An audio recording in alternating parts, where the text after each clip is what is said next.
Assalamualaikum Abi, lagi ngapain? Waalaikumsalam warahmatullahi wabarakatuh. Ini lagi mempersiapkan materi ceramah untuk besok. Alhamdulillah kita diberikan amanah ya, amanah untuk ceramah di Brimob Polda Sumbar besok, Kota Padang ya. Ini kali kedua kita untuk menyampaikan materi ceramah. Kemarin bulan Ramadan kita juga diundang menyampaikan tentang tema Al-Quran. Alhamdulillah. Kemudian pengurus menghubungi kita lagi agar bersedia untuk menyampaikan ceramah ya, dengan tema yang berbeda. Sekarang temanya kembali ke fitrah. Seperti itu nih. Kenapa Abi harus persiapkan? Kan Abi udah biasa menyampaikan tema itu. Iya betul sih, kita udah biasa ceramah, kan tema ini sudah kita kuasai. Tetapi menurut Abi ya, keberhasilan sesuatu itu apa saja ini secara umum ya, apa saja yang sudah Abi amalkan adalah keberhasilan sesuatu itu tidak terlepas dari persiapan ya. Jadi kalau kita persiapkan bagus-bagus materinya, maka insya Allah nanti hasil daripada kita sampaikan juga akan lebih baik, tidak melebar kemana-mana gitu kan, atau nanti tidak berulang-ulang kalimat yang sama disampaikan berulang-ulang. Jadi menurut Abi itu kurang efektif. Atau nanti kita sampaikan tema yang sebenarnya sangat jauh dengan tema itu. Jadi kalau bisa materi yang kita sampaikan itu terfokus kepada tema yang sudah diamanahkan kepada kita. Bisa saja tema yang lain itu mereka sudah dapatkan dari ustaz-ustaz yang lain gitu. Jadi lebih daripada ke sana. Untuk bisa itu mau tidak mau ya memang harus dipersiapkan seperti itu. Jadi harus dipersiapkan. Sehingga apa? Sehingga materi ceramah yang kita sampaikan nanti dia lebih mudah untuk dipahami, lebih efektif, lebih efisien seperti itu ya. Sebenarnya kalau hanya sekedar menyampaikan dalil Al-Quran, menyampaikan beberapa hadis Rasulullah, menyampaikan beberapa pendapat ulama, itu tidak perlu pusing-pusing, tidak perlu kita pakai laptop untuk menyusun materi. Tapi yang namanya ceramah kan bukan hanya menyampaikan dalil. Kalau dalil itu sepakat itu tidak ada keraguan, pasti semua orang percaya akan dalil Al-Quran. Kan tetapi yang namanya ceramah bukan hanya sekedar menyampaikan kebenaran, tetapi bagaimana cara menyampaikan kebenaran tersebut sehingga kebenaran itu bisa diterima. Nah, seperti itu.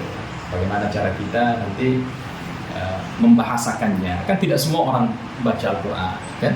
Tidak semua orang baca hadis, tidak semua orang sempat baca tafsir, tidak semua orang sempat membaca pendapat ulama, tidak semua orang itu. Jadi kita sebagai penceramah, bagaimana cara kita untuk mengkonversikan, mendefinisikan, membahasakan dalil-dalil tersebut agar sesuai dengan pemahaman situasi dan kondisi audiens kita pada waktu itu. Itu sebenarnya PR yang terpenting bagi kami seorang penceramah gitu kan. Kalau hanya sekedar membaca dalil, tidak perlu mengundang ustaz. Beli saja kitabnya atau share saja di Google, bisa dibaca maknanya kan, bisa dibaca artinya. Tetapi tidak seperti itu. Bagaimana membahasakan dalil Al-Quran, bagaimana membahasakan dalil hadis, dan bagaimana membahasakan pendapat ulama, mulai dari ulama yang terdahulu sampai ulama yang terkini.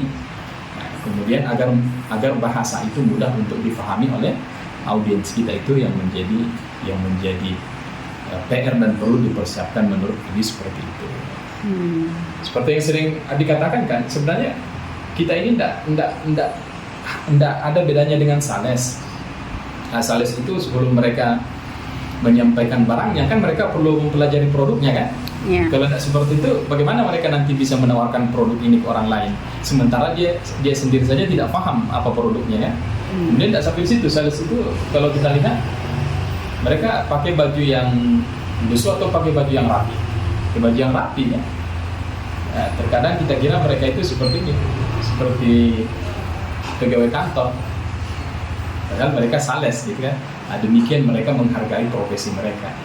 Apa tujuannya? Tidak lain dan tidak bukan adalah supaya pemasarannya bagus, supaya ketika mereka presentasi orang lain tertarik melihatnya gitu kan. Nah, belum ngomong saja dia, orang lain sudah perhatian, orang lain sudah fokus ke dia gitu lah. Apalagi dia presentasi tentang produknya. Demikian juga kita sebagai penceramah ini, kadang-kadang kita meremehkan, nggak boleh. Justru kita harus merasa diri kita ini berharga, diri kita ini mulia. Kenapa?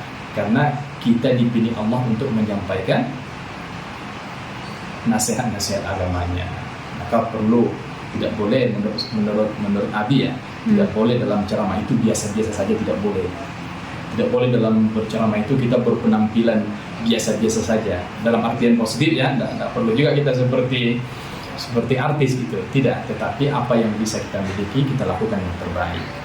Ketika kita menyampaikan materi ceramah, bukan hanya sekedar menyampaikan apa yang di atas kertas, tidak. Tetapi penyampaian itu hendaknya berdasarkan pemahaman kita, berdasarkan keimanan kita yang kuat kepada Allah, kemudian dari lubuk hati kita yang paling dalam. Karena segala sesuatu yang datangnya dari hati akan langsung menembus ke hati. Kita tidak perlu diawasi CCTV, tidak. Karena kita meyakini anta'budallaha ka'annaka tara fa illam takun tara fa innahu yaraka. Kita meyakini ketika kita melakukan ibadah, khususnya dalam ceramah, tidak perlu kita diawasi. Karena kita yakin ketika kita tidak mampu untuk melihat Allah, tapi kita yakin pasti Allah sedang melihat kita. Malu kita ketika kita sedang beribadah, Allah lihat kita ibadahnya biasa-biasa saja. Malu kita ketika kita sedang berceramah, tetapi ceramah kita hanya sekedar melepaskan tanggung jawab saja, sangat malu sekali kita. Maka dari itu motivasi kita tidak bukan adalah supaya Allah sayang kepada kita, supaya Allah senang kepada kita, supaya Allah tersenyum melihat kita ketika kita melakukan sesuatu ibadah. Seperti itu penjelasannya. Cukup ya? Doakan teman-teman sekalian ya, mudah-mudahan ceramah besok di Brimopolda Sumbar, Allah berikan lisan kami kelancaran dan Allah jaga dari kesalahan. Oke, semangat, tetap semangat dalam melakukan kebaikan. Assalamualaikum warahmatullahi wabarakatuh. Waalaikumsalam warahmatullahi wabarakatuh.